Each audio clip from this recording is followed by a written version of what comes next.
Сәлеметсіздер ме? Менің каналыма қош келдіңіздер. Біз бүгін осындай әдемі салфетка тоқитын боламыз. Узор салынған салфетка. Ең бірінші бізге салфеткеге қажетті заттар осындай турецкий жіп, Ализе Бахар деген. Бұның құрамы 100% мерсеризованный хлопоктан тұрады. Бұл 100 граммда 260 метр. Басқа да осындай жіптерден тоқуға болады, бірақ міндетті түрде 100% хлопок болу керек. Одан кейін бізге осындай ілмек қажет. Менде 3 миллиметрлі өлшемдегі ілмек. Осы ілмекпен тоқитын боламын. Және біздің салфеткамыздың өлшемі осылай өлшеп аламыз. 32 сантиметр. 32 сантиметрлі салфетка. Яғни біз бұны 9 қатар тоқитын боламыз. Яғни 9 қатарлы тоқылатын салфетка. Осындай әдемі көрінеді. Ал енді салфеткамызды бастаймыз. Ең бірінші осылай орап аламыз. Жібімізді сақина тәрізді алып тоқитын боламыз. Осылай екі жіптің астынан өткізіп, үстіңгі жіпті жаймен осылай аламыз астынан. Ұзын жіпті. Енді ұзын жіпке қайтып былай бір ілмек жоғары көтереміз. Міне осылай көтердік. Осындай сақина тәрізді болды. Енді мына ілмекпен есептегенде, міне бір ілмек көтердік. Енді тағы екі ілмек көтереміз. Міне екінші, мынау үшінші, яғни бір орамды бағаннан біреуі деп есептейміз осыны үшеуін. Енді бір орамды бағаннан 16 бір орамды баған айнала тоқитын боламыз. Мынау біреу деп есептейміз. Енді екінші міне бір орамды баған, екеу, міне үшеу, міне төртеу. Осылай 16 бір орамды бағанды айнала тоқып шығамыз. Мына жібімізді жаймендеп тартып отырып. Міне 16 бір орамды баған тоқыдық. Енді мына жібімізді жаймендеп тартсақ осылай жиналады. Мына қысқа жібімізді. Енді міне жоғарыда 3 ілмек көтердік қой. Міне 1, 2, 3. Осы үшінші ілмекке біріктіреміз, не бір қабырғасына. Осылай жібімізді біріктіретін боламыз. Келесі екінші қатарда 3 ілмек жоғары көтереміз. 1, 2, 3. 3 ілмек жоғары көтердік. Енді тағы да бір ілмек көтереміз жоғары. Міне, бір ілмек жоғары көтердік. Енді бір орамды баған тоқитын боламыз. Жібімізді орап аламыз. Мына жіпті айнала тоқып кететін боламыз осыған. Міне, келесі ілмектен бастап бір орамды баған тоқимыз. Міне.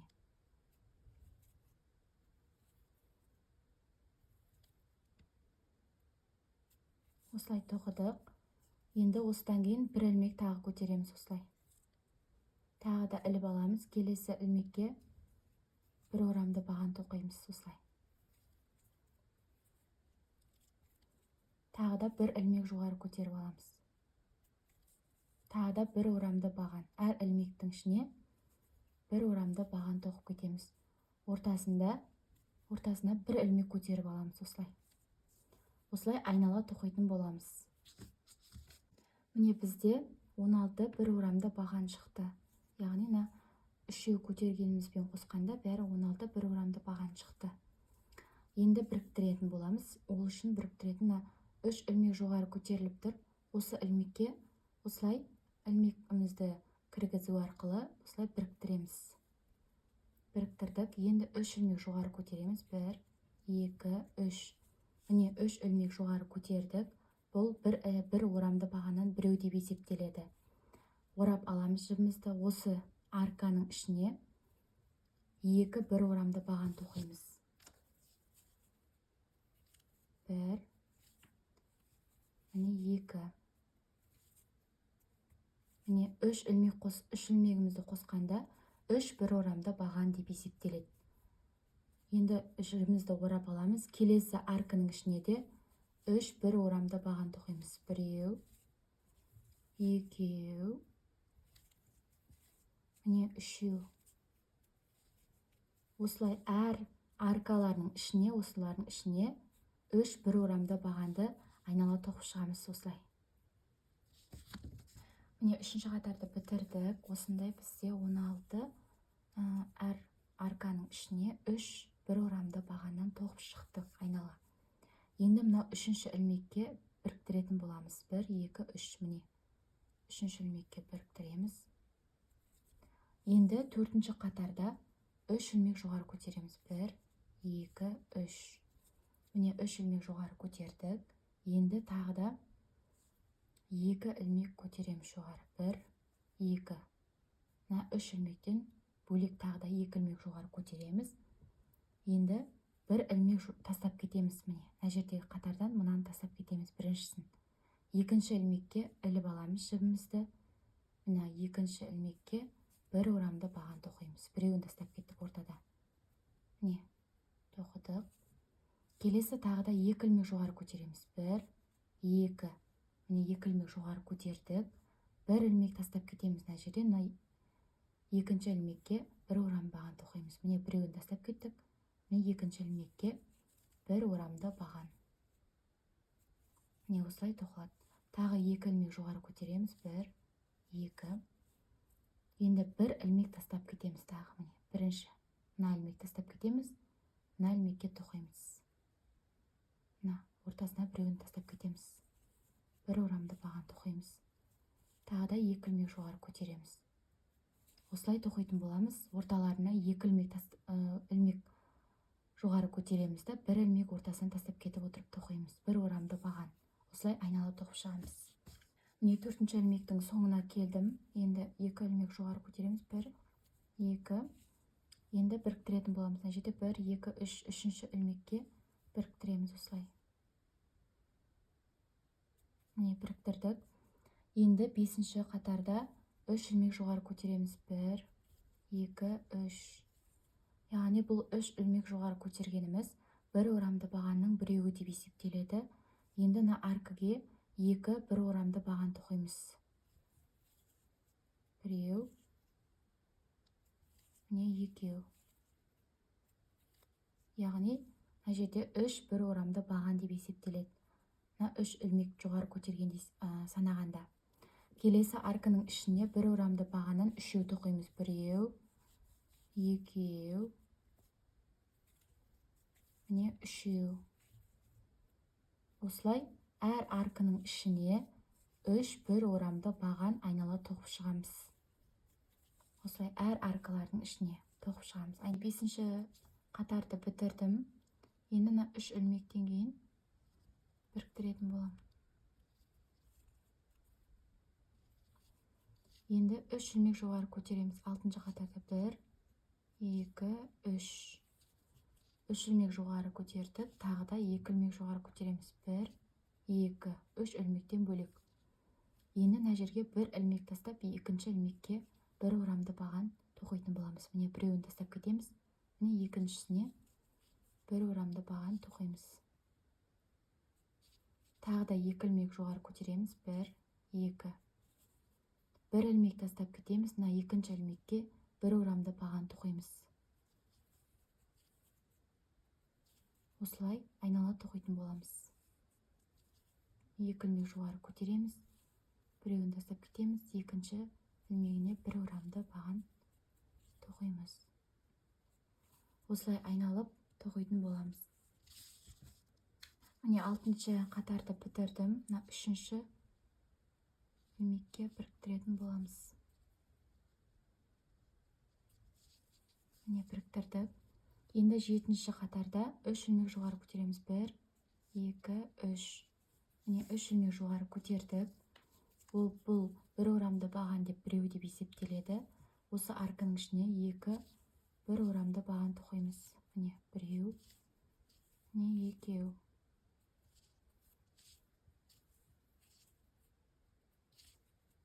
Міне осылай 3 бір орамды баған деп есептеледі.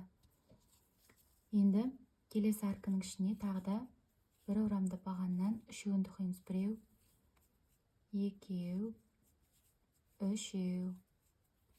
Осылай әр аркының ішіне бір орамды бағаннан 3 тоқитын боламыз айнала. 1, 2, 3. Осылай соңына дейін тоқимыз. Міне 7-ші қатарды бітірдік. Енді біріктіретін боламыз. Ол үшін мына жіпті арт жағына жібереміз. ілмегімізді шығарып аламыз, ілмек бізімізді. Енді мына 3 ілмек жоғары көтерген жеріміз бар алғашқы, соның арт жағынан ілмек бізімізді өткіземіз. Енді мына ілмекті соған кигізетін боламыз.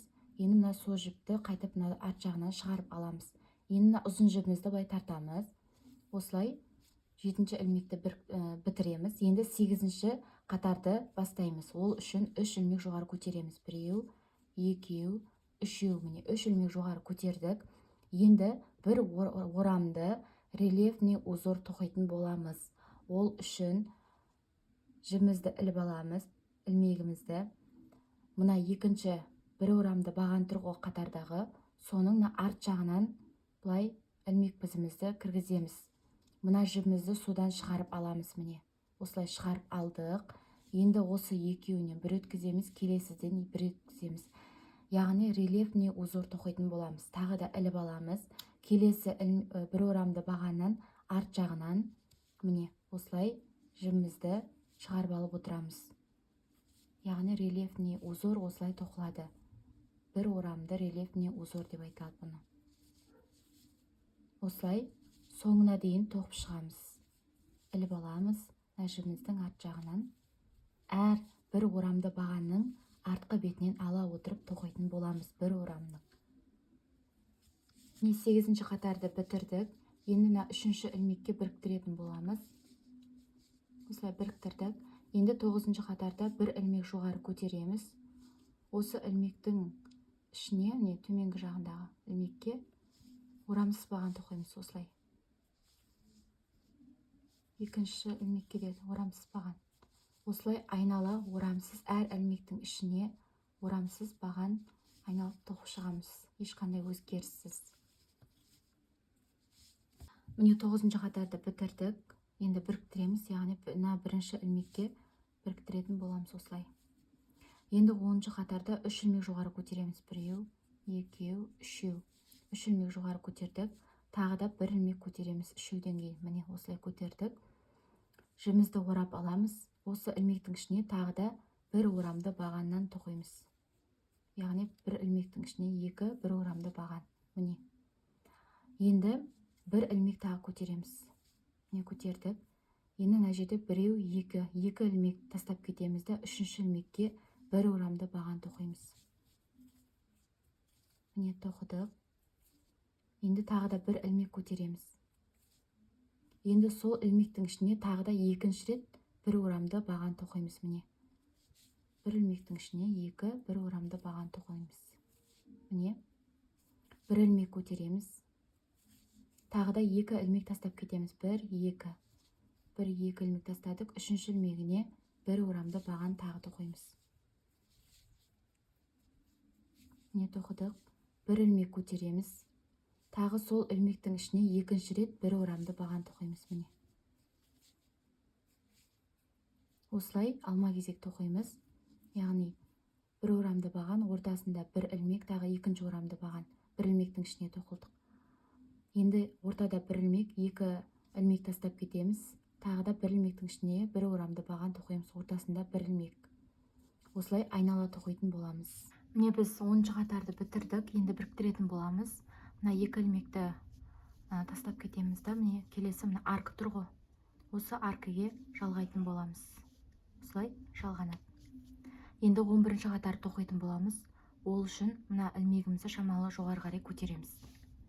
Енді жібімізді іліп аламыз, міне. Осы арканың ішіне бір ілмек көтеріп аламыз, міне. Жібімізді бірдей қыламыз, осындай көлемде. Іліп аламыз. Міне 2 ілмек көтеріп аламыз. Іліп аламыз. 3 ілмек көтеріп аламыз. Осы ілмектерді мына бірінші ұзартқан ілмегімізбен, яғни 4 ілмек. Осы ілмектерімізді бірге өткіземіз. Осылай өткіздік. Енді 3 ілмек жоғары көтереміз. 1, 2, 3. Міне көтердік. Келесі мына аркаге, екінші аркаге орамсыз баған тоқимыз. Осылай. Яғни мынандай түйме қылып узор салатын боламыз. Ал енді 3 ілмек көтереміз. 1, 2, 3 ілмек. Міне 3. Енді келесі осындай аркаге іліп аламыз жібімізді. 4 ілмек шығарып аламыз. Міне біреуі кетті. көлемде, осындай көлемде ұзартып аламыз. Іліп аламыз, міндетті түрде жібімізді іліп алып отырамыз.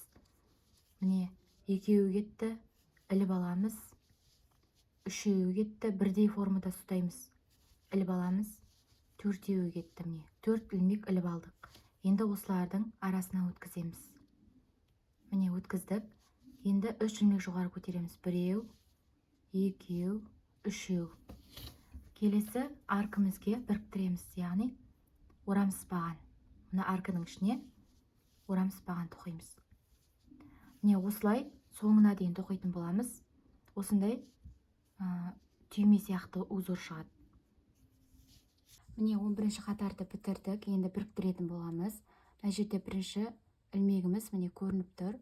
Осы түйменің үстінде тұр. Осы бірінші ілмекке біріктіретін боламыз жібімізді. Осылай біріктірдік. Енді 12-ші қатар тоқитын боламыз. Ол үшін мына аркіге, осыдан кейінгі аркіге тағы да жібімізді біріктіреміз. Осылай біріктірдік. Енді бір ілмек жоғары көтереміз. Осылай. Осы аркінің ішіне тағы орамсызбағаннан біреу тоқимыз. Осылай. Енді 2 ілмек жоғары көтереміз. 1, 2, 2. Осы 2 ілмек жоғары көтердік. Келесі міне осыдан кейінгі аркіге орамсызбаған тоқимыз. Міне осылай. Тағы 2 ілмек жоғары көтереміз. 1, 2. Келесі аркіге, түймеден кейінгі аркіге орамсызбаған тоқимыз. Міне осылай. Тағы 2 ілмек жоғары көтереміз. 1, 2. Одан кейінгі аркіге орамсызбаған тоқимыз. Осылай әр аркіге орамсызбаған тоқып отырамыз. Ортасында 2 ілмек көтеріп отырып 1, 2. Міне одан кейінгі аркіге. Осылай айнала тоқитын боламыз соңына дейін. Міне 12-ші қатарды бітірдік. Енді біріктіретін боламыз. Мына жерде жаңа орамсызбаған тоқыдық. Соның ілмегінің үстіңгі жағына біріктіреміз. Осылай. Міне біріктірдік. Осымен 12-ші қатар бітті. Енді 13-ші қатар тоқитын боламыз. Ол үшін мына келесі аркі тұр. Осы аркіден ілмегімізді өткізіп, тағы да біріктіреміз жібімізді. Енді осы аркының ішіне мынандай түйме узорын салаймыз. Ол үшін жоғарына ілмегімізді көтеріп аламыз. Жібімізді орап аламыз. Осы ілмектің ішіне 1 орап аламыз. Міне 2 орап аламыз. 3 ілмек шығарып аламыз. Осындай көлемде шығарамыз да, осыдан бір өткіземіз. Яғни бір түймеміз дайын болды. Енді 3 ілмек жоғары көтереміз. 1, 2, 3. Міне түйме сияқты болды. Енді мына келесі аркіге орамсызбаған тоқимыз. Міне осылай тоқимыз. Келесі 3 ілмек жоғары көтереміз. 1, 2, 3. Міне 3 ілмек жоғары көтердік. Мына аркіге іліп аламыз жібімізді. 1 ілмек іліп аламыз. Міне 2 ілмек іліп аламыз. 3 ілмек іліп аламыз. 4 ілмек шығарамыз. Осындай көлемде. Арасында жібімізді іліп алып отырамыз. Осы көлемдегіні осылай жібімізді арасына шығарып аламыз. Міне 1, 2, 3 ілмек жоғары көтереміз. Яғни осында түймелер істейтін боламыз. Келесі аркеге орамсызбаған тоқимыз. Осылай. Осындай орамсызбаған тоқыдық. Енді 3 ілмек жоғары көтереміз. 1, 2, 3. Тағы да келесі аркіге осындай түйме істейтін боламыз. Жібімізді іліп алдық. 1 ілмек шығарып алдық. Міне 1. Осындай көлемде іліп алдық. 2-ші ілмек шығарып алдық. Осының аркының ішіне. Бір көлемде тоқимыз. Іліп алдық. 3-ші ілмек шығардық. Іліп алдық. Міне 4-ші ілмек шығардық. 4 ілмек шығарып алдық. Арасына жіпті іліп алып. Осының барлығын бір жіпке өткіземіз. Осылай. Міне өткіздік. Енді 3 ілмек жоғары көтереміз. 1, 2, 3. Міне келесі аркімізге орамсызбаған тоқимыз. Осылай. Осылай соңына дейін тоқитын боламыз. Яғни 1, 2, 3 ілмек көтеріп, енді келесі мына аркіге осындай түйме істейтін боламыз. Солай алма кезек соңына дейін тоқимыз. Міне 13-ші қатарды бітірдік. Енді біріктіретін боламыз. Түйменің үстіңгі жағындағы бірінші ілмекке біріктіреміз. міне біріктірдік. Енді 14-ші қатарды тоқитын боламыз. Ол үшін мына аркіге, келесі аркіге тағы да жібімізді біріктіретін боламыз. Бір ілмек жоғары көтереміз. Тағы сол аркіге орамсыз бағаннан біреу тоқимыз. Енді екі ілмек жоғары көтереміз. Біреу, екеу. Келесі мына аркіге орамсыз баған тоқимыз. Тағы да екі ілмек көтереміз. Біреу, екеу. Келесі міне аркіге орамсыз баған тоқимыз. Осылай әрқайсының үстіне екі ілмектен әр аркының ішіне орамсыз баған тоқып отырамыз. Біреу, екі ілмек көтереміз. Келесі аркіге орамсыз баған. Осылай соңына дейін тоқып шығамыз. Яғни 14-ші қатарды. 14-ші қатарды бітірдік. Енді біріктіретін боламыз. Міне екі ілмек жоғары көтердік қой. Енді мына келесі мына жерде бір орамды баған тоқыдық. Соған міне біріктіретін боламыз. Сол ілмекке. Міне осылай біріктірдік. Келесі 15-ші қатарды тоқитын боламыз. Ол үшін міне келесі аркіге тағы да біріктіріп аламыз. Яғни осындай түйнекті узор тоқитын боламыз. Ол үшін аны шамалы көтереміз жоғары ілмегімізді. Жібімізді іліп аламыз. Міне бір ілмек іліп аламыз. Екі ілмек іліп аламыз. Үш ілмек. Яғни бір ілмек бірінші бастаған жерімізде ілмекпен, яғни 4 ілмек. Осыны бірге өткіземіз. Енді үш ілмек жоғары көтереміз. Біреу, екеу, үшеу. Міне үш ілмек жоғары көтердік. Енді келесі міне аркіге орамсыз баған тоқимыз. Үш ілмек жоғары көтереміз. Біреу, екеу, үшеу. Келесі мына аркіге осындай узор салатын боламыз. Жібімізді іліп аламыз. Бір ілмек іліп аламыз. Екі ілмек іліп аламыз. Үш ілмек іліп аламыз. 4 ілмек. Осындай көлемде ұстаймыз жібімізді. Осыдан бірге өткіземіз. Осылай өткіздік. Енді үш ілмек жоғары көтереміз. Біреу, екеу, үшеу. Осындай түйме пайда болды.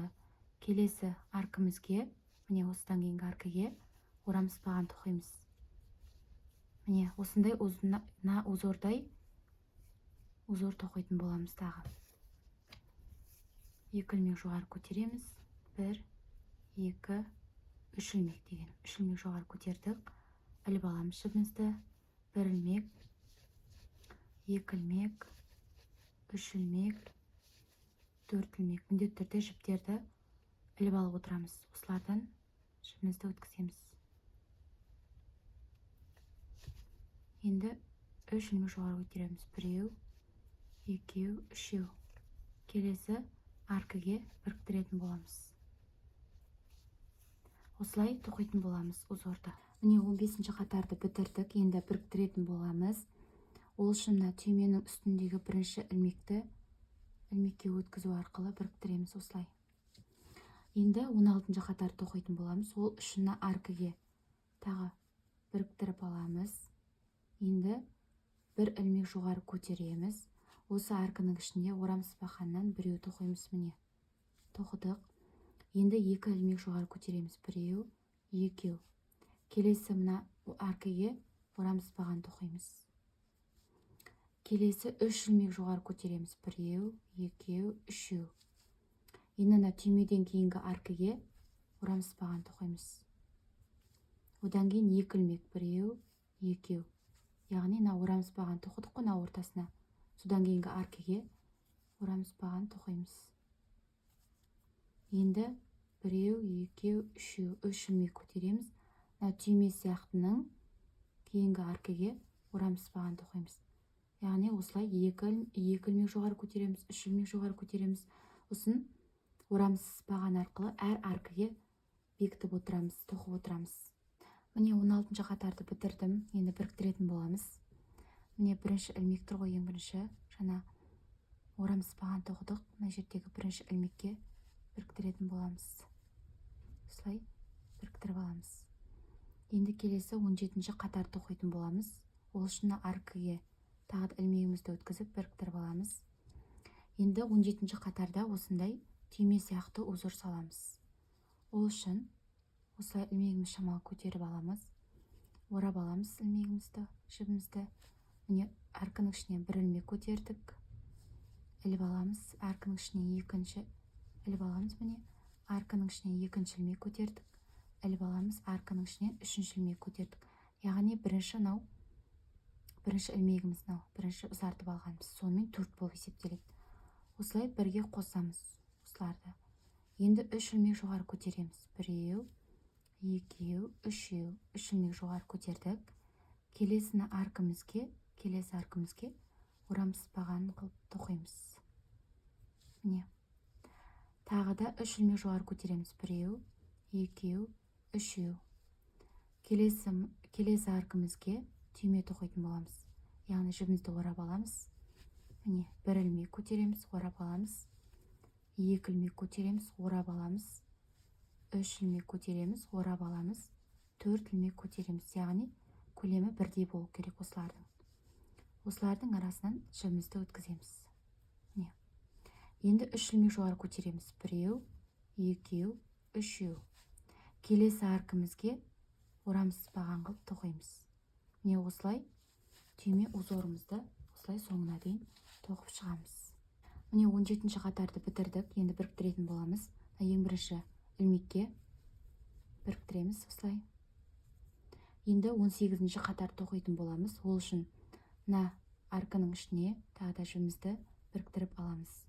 Сосын 3 ілмек жоғары көтереміз. 1, 2, 3. Міне 3 ілмек жоғары көтердік. Енді осы аркының ішіне 5 бір орамды баған тоқитын боламыз. Іліп аламыз жібімізді. Міне 1, 2, 3, 4, міне 5. Осылай 5-еуін тоқып алдық. Яғни 3 ілмек жоғары көтергенімізбен 6 деп есептеледі. Сонымен келесі аркімізге орамсызбаған тоқимыз. Міне осылай келесі аркімізбен орамсызбағанмен біріктіреміз. Одан кейінгі міне аркі тұрғына түймеден кейінгі аркіге тағы да орамсызбаған тоқимыз. Осылай 2 орамсызбаған тоқыдық, ортасында түйме 2 арканың ішіне. Келесі мына аркімізге бір орамды бағаннан 6 тоқимыз. Мынаған, мынаған. Мына 2 аркіге, яғни мынаның ішіне 6 бір орамды баған, мынаның ішіне де бір орамды бағаннан 6 тоқимыз. Міне іліп алдық. 1, 2, 3, 4, 5,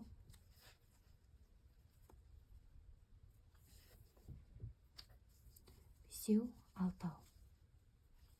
Міне 6 тоқыдық. Келесі мына аркіге де 6 бір орамды баған тоқимыз. Іліп аламыз. Міне 1, 2, 3, 4, 5, енді 6.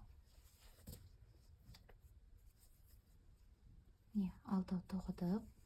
Келесі мына аркі мен мына аркіге орамсызбаған тоқимыз. Міне бір орамсызбаған тоқыдық. Келесі мына аркіге де бір орамсызбаған тоқимыз. Енді келесі аркіге мына аркі мен мына аркіге тағы да осындай бір орамды бағаннан 6-6-дан тоқимыз. Іліп аламыз жібімізді. Осы аркының ішіне 6 бір орамды баған. 1, 2, 3, 4, 5, 6. Енді келесі мына аркіге де 6 бір орамды баған тоқимыз. 1,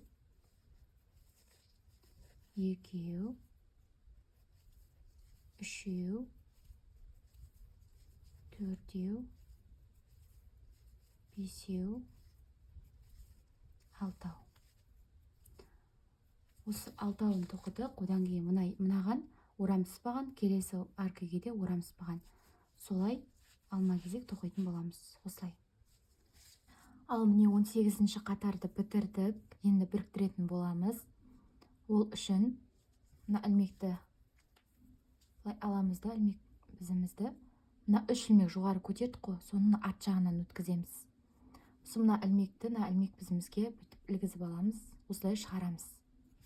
Арт жағындағы жібімізді, жұмыс жібімізді осылай тартыңқырап, осылай біріктіретін боламыз. Енді 19-ші қатар, соңғы қатарды тоқитын боламыз. Ол үшін жоғарыға 3 ілмек жоғары көтереміз. 1, 2, 3. 3 ілмек жоғары көтердік. Енді рельефный бір орамды баған тоқитын боламыз. Ол үшін жібімізді іліп аламыз. Мына екінші ілмегіміздің арт жағынан аламыз да, бір орамды бағаны арт жағынан алып, осылай рельефный бір орамды баған тоқимыз. Міне осылай. Міне тоқыдық. Мынауда бір орамды баған болып есептеледі. 3 ілмек жоғары көтергеніміз. Енді келесі кішкентай түйме жасайтын боламыз. Ол үшін 2 ілмек жоғары көтереміз. 1, 2. Осылай 2 ілмек жоғары көтердік. Енді 2 ілмек төмен түскен кезде осындай 1, сосын екінші осындай ілмек көрініп тұрады. Яғни 2 ілмектің бір қабырғасы, міне 3-ші қатарының. Осындай 2 ілмек көрініп тұрады. Осы 2 ілмегімізді алып аламыз. Осыдан жібімізді өткіземіз де, мынаған біріктіреміз, келесі жіпке біріктіреміз. Сол кезде кішкентай түйме шығады. Енді бір орамды рельефный баған тоқитын боламыз. Міне келесі ілмегімізге кіргіземіз. Міне келесі ілмегімізге кіргіздік. Арт жағынан осылай жұмысшымыз шығарып аламыз. Осылай бір орамды баған тоқимыз. Міне біреу тоқыдық. Келесі ілмекке де осылай іліп аламыз жібімізді. Мына келесі бір орамды бағанның арт жағынан, яғни рельефный бір орамды баған тоқимыз. Осылай арт жағынан аламыз. Міне екеуін тоқыдық. Тағы да 2 ілмек көтереміз. 1, 2. 2 ілмек көтердік. Енді осы 2 ілмектен төмен түскенде осындай 2 ілмек тұрады. Осы 2 ілмектен ілмек бізімізді кіргізіп, жұмыс жібімізді шығарып алып, мынаға келесі ілмекке біріктіретін боламыз. Міне осылай біріктіретін боламыз. Келесі енді осындай 2 ілмек қалды. Жібімізді іліп аламыз. Арт жағынан, яғни рельефный бір орамды баған тоқимыз. Міне. Біреу. Тағы іліп аламыз. Келесі ілмектің арт жағынан. Міне 2. Міне тоқып алдық осылай. Міне екеуін тоқыдық. Енді келесі осындай орамсыз баған тоқыдық қой жаңа. Мынандай, осы мынадай 2 орамсыз баған тоқыдық. 2 ілмектің, 2 түйнектің екі жағына. Осыны осылай жібімізді ортасынан орамаймыз, кәдімгідей іліп аламыз. Келесі ілмегімізге де сөйтіп жібімізді өткізіп іліп аламыз. Енді осындай немізде ілмек бізімізде 3 жіп тұр. 3 жіпті қосып ілетін боламыз. Осылай. Міне жаңа 3 ілмекті біріктірдік. Енді келесі 12 бір орамды бағанды осындай түйне қылып тоқитын боламыз. Ол үшін бірінші жібімізді орап аламыз. Міне бірінші бір орамды бағанымыздың міне арт жағынан ілмегімізді өткізіп деп шығарып аламыз. Бір орамды баған тоқимыз. Міне біреу. Тағы орап аламыз. Міне екінші бір орамды бағанның арт жағынан алып, жібімізді шығарып алып, бір орамды баған тоқимыз. Міне екеу болды. Осы екеуден кейін 1, 2 ілмек жоғары көтереміз. Осында жерде біріккен ілмектерді іліп аламыз осылай. Осы мынаған біріктіреміз. Міне кішкентай бір түйме шықты. Келесі бір орамды баған тағыдан 3-ші ілмекке кіргіземіз. Бір орамды бағанға арт жағынан осылай бір орамды баған біреу тоқимыз. Тағы да міне 4-ші. Міне осылай бір орамды баған тоқимыз. Енді 2 ілмек жоғары көтереміз. 1, 2. Енді мына жерде қосылған ілмектерді біріктіремізді мынаған былай қосамыз. Осындай екінші түйме шықты. Тағы іліп аламыз, міне. Тағы да ілмектердің арт жағынан өткізіп отырып тоқимыз. Міне біреу, міне екеу. Екіншісін тоққаннан кейін екі ілмек жоғары көтереміз. Біреу, екеу. Мына екеуін біріктіріп аламыз да, қосып аламыз да, наған біріктіреміз. Тағы да іліп аламыз. Келесі енді алтауын тоқимыз. Міне, мынаның біріншісінің арт жағынан осылай бір орамды баған тоқимыз. Біреу, міне екіншісі. Міне екеу. Екі ілмек жоғары көтереміз. Біреу, екеу. Мына жерде біріккен екі ілмекті қосып аламыз. Қосып аламыз да мынаған былай біріктіреміз. Келесі тағы да екі ілмек. Міне. Бір орамды баған. Біреу. Міне екеу. Бір орамды баған. Екі ілмек жоғары көтереміз. Біреу, екеу. Мына жерде қосылған ілмекті қосып аламыз да мынаған біріктіреміз. Міне осылай түйнек шықты. Біреу, екеу, үшеу, төртеу, бесеу. 5 түйнек шығардық. Соңғы екі түйнекке ондай екі бір орамды бағанға түйнек істемейміз. Бұлайынша арт жағынан алып отырып бір орамды баған тоқимыз. Міне біреу. Міне тағы екіншісіне. Міне екеу. Екі бір орамды баған тоқимыз. Енді келесі мына жерде орамсыз баған тоқыдық қой екі жеріне. Сол жердегі міне бірінші орамсыз бағанды аламыз, тоқымаймыз соңына дейін. Міне екінші орамсыз бағанды аламыз, осылай тоқымаймыз ілмектерін. Осы үшеуін бірге тоқимыз. Осылай узорын шығарамыз. Міне. Осындай болып шығады. Яғни 12 бір орамды бағанды осылай арт жағынан тоқу арқылы 5 түйнек шығарамыз.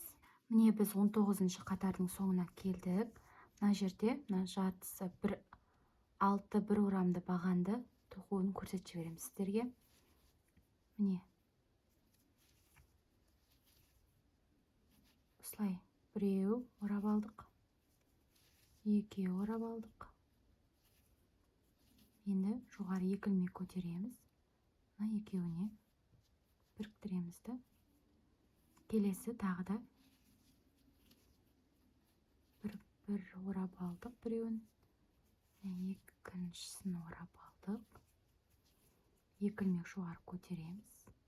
Мынаны да осылай біріктіреміз. Келесі тағы да біреуін орап алдық. Екіншісін орап алдық. Енді бұған да екі ілмек жоғары көтереміз де мына жеріне осылай біріктіреміз. Міне соңына келдік. Соңына жердегі үш ілмек жоғары көтергеніміз бар. Міне үш ілмек жоғары көтердік. Соңына үшіншісіне біріктіретін боламыз. Үшінші ілмекке міне біріктірдік. Енді мына жердегі міне бір ілмек тұр ғой. Осыған да біріктіретін боламыз. Міне сонымен осыны қиып тастаймыз. Осындай үш түйме, кішкентай түйме пайда болды. Енді қалғанын қиып тастайтын боламыз. Ал міне салфеткамыз дайын болды. Мына жерін қиып тастадым да мен артқа қарай жасырып жіберетін боламын. Инемен осылай араларына білдіртпей жасырып жіберетін боламыз. Осындай әдемі салфетка шықты. Енді бұл салфетканы мен крахмалдайтын әдіспен осылай жөндейтін боламын, яғни формасына келтіретін боламын. Оны қалай істеу керек, мен описанияға жазып кетемін, содан қарасаңыздар болады. Өзінің арнайы видеосы бар. Енді менің каналымды көргендерің үшін көп-көп рахмет. Комментарий жазыңыздар. Түсінбеген сұрақтарыңыз болса, комментарийға жазсаңыздар болады. Лайк басыңыздар. Және тіркелмеген жандар болса, маған тіркеліп кетіңіздер. Және де басқа да салфетка түрлерін салатын боламын. Сау болыңыздар.